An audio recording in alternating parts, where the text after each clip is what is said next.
Well, let's get into the news, and unfortunately, we got to start off on a bit of a sour note, or more just a bit of a gut punch, in that iconic Batman voice actor Kevin Conroy has passed away at the age of 66. What makes it such a gut punch is 66 is really not that old, but also we had no idea that he was in ill health. Granted, the past few years, he didn't look in peak condition, but he didn't look overtly sick. And I don't know if we have a cause of death yet, but it was a shock to the comic book world, to say the least, because in a world that is becoming more and more divided in just about any opinion whatsoever, everyone seemed to rally around of, yeah, Mark Hamill and Kevin Conroy, they're the best. And some people, myself included, still maintain that he's the best Batman, just period. It doesn't matter if he's voice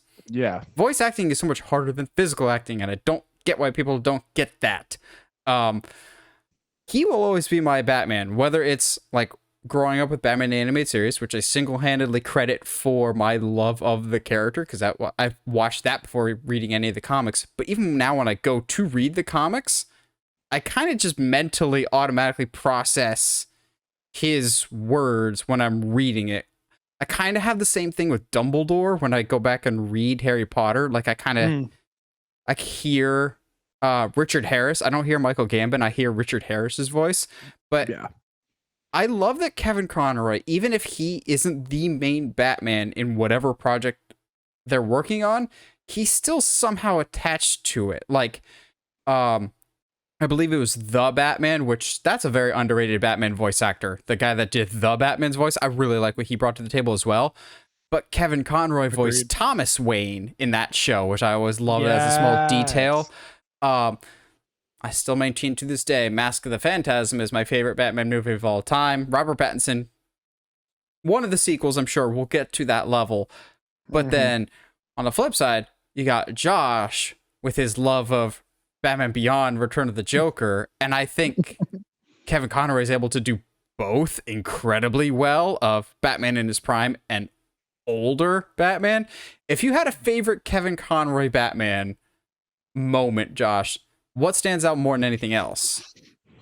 That's really, really tough, because he's done a lot of, like, I mean, the Arkham games, that's all him. He's done several of the DC animated short movies, which, like, those, everything, he always absolutely kills it. His performance in the and maybe it's because technically speaking you spend more time with him, his performances in the Arkham games are, it just there's a lot of stuff that still sticks with me, and you know, like the Batman Beyond show was something that I attached to, you know, being a little goth emo kid, like, it's not that big of a surprise that that I gravitated towards Batman Beyond, but like especially in Return of the Joker, his performance on that is incredible, and his relationship with Terry McGinnis and all that. But like, to me, it's gotta be, I mean, I could be cheap and be like, hey, it's that line from Batman in the Animated Series where he's like, I am vengeance, I am the dark. That's You didn't even get it right. I know, because it's not even like, it's not a show that I've watched a lot, but well, I know, which is such a crime. I'm such a terrible nerd. He's that guy that skipped right to Batman Beyond. Yeah, I mean, yeah, I am that guy. Absolutely. We're not even going to talk about anything that happened in Justice League Unlimited or any of those films either. But like, yeah, it's hard for me personally to pick one specific thing. If I was going to, I would lean in as a whole on the Arkham games, I think. Like the Arkham, as I said, Arkham City is still my favorite video game of all time. Yes, even above any of the Uncharted's. I can think of a lot that has always stuck with me. You've got the iconic I am vengeance, I am the night, I am Batman in the Scarecrow episode. Like that's iconic. But on the flip side, I know I talk about Mask of the Phantasm all the time, but yes, you've got the big, powerful, scary Batman, but you also have breaking down, sobbing Bruce Wayne at his parents' tombstone, going, "I didn't expect this. I didn't expect to be happy. What do you want from me?" Like, it's this Yeah. it's this gravitas and emotional side from Batman you don't often see.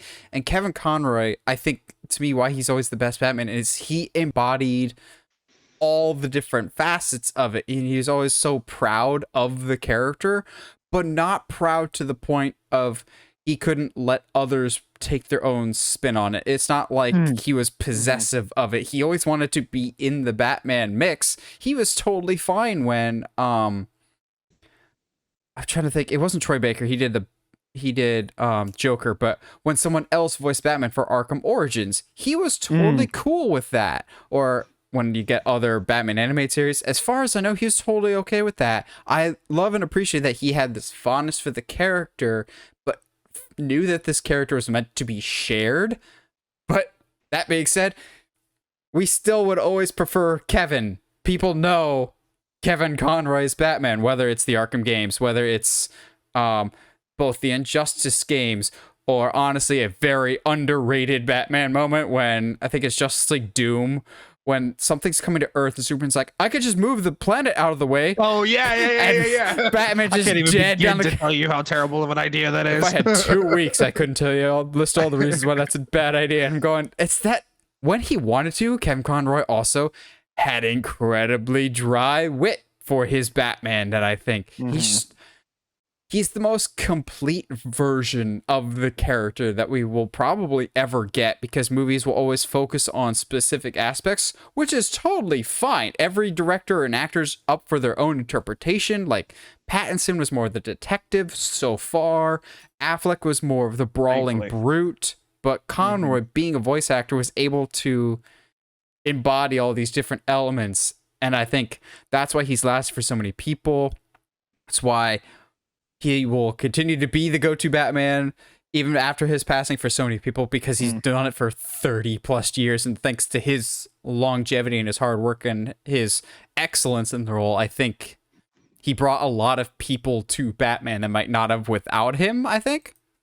No, I completely agree. And like, it's crazy too, because you get lines like that of, if I had 2 weeks, I couldn't, describe to you how terrible of an idea that is. But then you also get fantastic scenes where I think it's in Justice League Unlimited, where he comforts, what's her name? Ace. Oh, yes. On the swing set. Discount Raven. He's just fantastic, like, ways of bringing, which is, again, props to him being a voice actor where you have to somehow convey physicality and emotion without, and like humanity, but also like almost like godliness. And I don't like the use of that word necessarily, but that's all I can come up with in the moment. But like, and to me, and as much as I love the guy that does the voice in the Batman, which again, fantastic work in that show, I think there's a level of humanity that Kevin always brought to Batman that is not really, it's not really compared to, you can't bring it from other performances.